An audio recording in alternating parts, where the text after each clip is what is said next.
Va ora in onda La belva civile, mai arrendersi davanti alle cose che si possono cambiare. Il punto della settimana con Nicola Ottaviani. Perché la belva e perché soprattutto la belva civile? Perché ogni cittadino davanti alle ingiustizie, davanti alla politica intesa come vecchia maniera, davanti all'insicurezza, davanti alla richiesta di servizi dello Stato o davanti ad una tassazione iniqua, si sente davvero una belva. E allora la reazione quale dovrebbe essere? Quella di occupare le strade, le autostrade o le stazioni o incendiare le autovetture delle forze dell'ordine come vorrebbe fare una certa sinistra per paralizzare il paese, per portarlo magari nel caos? Assolutamente no. La reazione, quella composta, quella sana e soprattutto intelligente, ma anche ferma e qualificata, è quella di portare avanti le riforme nel nostro paese e nelle nostre istituzioni. Vediamo come.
La settimana che si è da poco conclusa è andata a ruotare attorno a due situazioni molto interessanti che attengono alla democrazia e soprattutto al controllo di quelli che sono i costi per tenere insieme, per mantenere le regole della democrazia non soltanto a livello nazionale ma anche a livello internazionale. Due questioni che sono state sollevate con la consueta puntualità e attenzione da parte del nostro vice premier Matteo Salvini, e che hanno sollevato, che hanno innescato una serie di polemiche sterili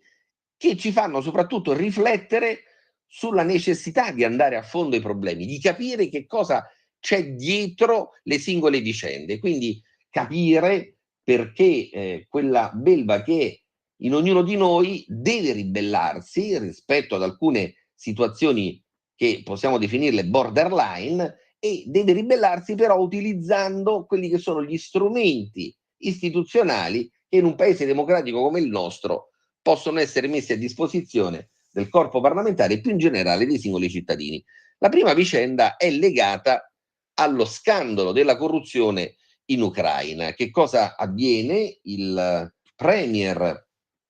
ucraino Zelensky rimuove, anche se poi sono dimissioni, ma in realtà stiamo parlando di dimissioni cosiddette spintanee, quelle dimissioni che se non si hanno poi conseguono a quelle mancate dimissioni le revoche dall'incarico ministeriale, due importantissimi ministri dello scacchiere. Ci stiamo riferendo a German Galushenko, il ministro della giustizia, e Svitlana Grinchuk, il ministro dell'energia,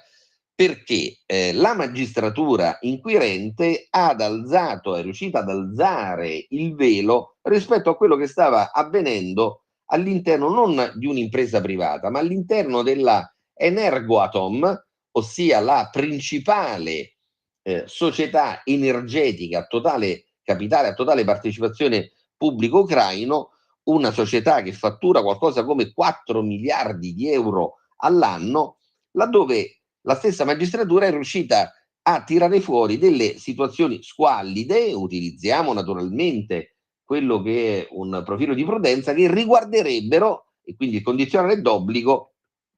una serie di società che avrebbero pagato in termini di subappalto tangenti a funzionari, dirigenti, soggetti dell'apparato che comunque sono riconducibili in qualche modo a quello che è l'establishment ucraino. E queste società avrebbero pagato tangenti per circa 100 milioni di euro, e quindi sostanzialmente all'interno delle tasche di alcuni funzionari e dirigenti ucraini sarebbero finiti milioni di euro, e sono circolate addirittura fotografie da cui è venuto fuori che in alcune delle loro abitazioni vi erano i water completamente d'oro, completamente intarsiati con quello che dovrebbe essere il metallo più prezioso, proprio a portare avanti quello che è un profilo di sfarzo assoluto nell'utilizzo e soprattutto nella malversazione di quelle che sono le risorse pubbliche. A quel punto il nostro vice premier non ha fatto altro che sollevare una riflessione importante per dire: ma è sicuro, è certo che gli enormi finanziamenti che in questo momento provengono dai paesi europei, e non soltanto da quelli europei, anche dagli Stati Uniti, e provengono tra questi paesi anche dall'Italia, e quindi dalle tasche degli italiani, vadano a finire effettivamente all'interno delle casse del governo ucraino per comprare armamenti, per difendersi dall'invasione russa, o piuttosto stanno avendo nel crocevia dell'illegalità una opzione, una strada, stanno seguendo una strada completamente diversa rispetto a quello che è l'interesse pubblico, possiamo dire non soltanto dell'Ucraina, ma della intera comunità internazionale. Ne è venuto fuori il putiferio, ne è venuto fuori il finimondo, perché Matteo Salvini è stato accusato addirittura di essere vicino a quelle che sono le ragioni della Russia e non più le ragioni dell'Ucraina. È bene che ricordiamo, per evitare qualsiasi tipo di equivoco, che la Lega in Parlamento, alla Camera, al Senato e soprattutto al Governo ha sempre votato a favore del pacchetto degli aiuti per le casse e soprattutto per la difesa dell'Ucraina. Ha votato a favore del pacchetto anche di sanzioni rispetto alla Russia in modo assolutamente chiaro, inequivocabile, e però questo non significa sottrarsi rispetto a quello che è il controllo del denaro pubblico e del denaro degli italiani. Quindi, pur confermando la massima lealtà nei confronti di quella che è l'azione di contrasto che viene effettuata da parte dell'Ucraina rispetto all'invasione che sta subendo il popolo ucraino da parte della Russia, ed esprimendo la totale solidarietà verso quello che è un popolo aggredito, e però è necessario capire se sta mancando qualche cosa nel controllo della filiera pubblica, nel controllo della filiera finanziaria, e se c'è un'eventuale responsabilità che è anche da parte di quelli che dovrebbero essere i controllori internazionali. Cioè, in altri termini, non si vuole da parte della Lega e da parte, possiamo dire, anche degli italiani, che una situazione di lutti, una situazione di devastazione, una vicenda grave di sofferenza del popolo ucraino venga piegata ancora una volta agli interessi di pochi, agli interessi di soggetti che se riescono addirittura a speculare su quello che è un dramma che è quasi di carattere umanitario, probabilmente non meriterebbero neppure di essere processati, ma di avere sanzioni veramente molto molto gravi. Quindi quello che chiede sostanzialmente la Lega e Matteo Salvini è verificare se una parte di questi fondi possano aver ingrassato effettivamente gente vicina a Zelensky, mentre migliaia e possiamo dire milioni di ragazzi erano al fronte a combattere, e milioni di famiglie ucraine rimanevano al freddo, al gelo, rimanevano senza quella stessa illuminazione, quella pubblica illuminazione che doveva essere garantita da Energoatom, quindi questa società a totale partecipazione e a totale capitale pubblico, che per atto costitutivo e soprattutto per mission si sarebbe dovuta occupare di difendere gli interessi del popolo ucraino e non gli interessi di qualche malfattore. È chiaro che siamo davanti soltanto a quella che potrebbe essere la punta dell'iceberg della vicenda. Vogliamo chiarire, vogliamo sapere come italiani e non semplicemente come persone vicine a quelli che sono gli scopi, a quelli che sono gli indirizzi della Lega, se quei soldi hanno avuto destinazioni diverse rispetto alla destinazione fisiologica, e soprattutto se qualcuno, ancora una volta, utilizzando quello che dovrebbe essere un contesto internazionale, continua a malversare anche quelle che sono le finanze che provengono dal nostro paese. C'è poi una seconda vicenda davanti alla quale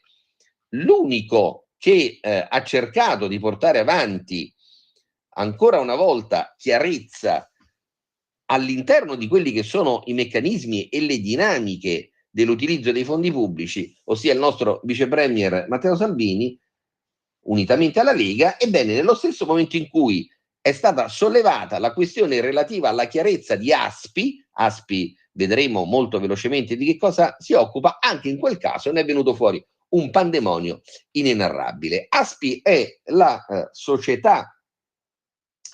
pubblica, ma vediamo Aspi in realtà da che cosa viene fuori, la società a partecipazione pubblica che gestisce le autostrade per l'Italia. Bene, ricordiamo ai nostri ascoltatori Aspi da che cosa nasce. Dopo quelle che furono due tragedie inenarrabili che hanno investito il nostro paese in termini non soltanto di lutti, ma anche in termini di perdite di vite umane dirette e indirette, perché vicino ai lutti poi ci sono una serie di tragedie familiari che ne vengono fuori.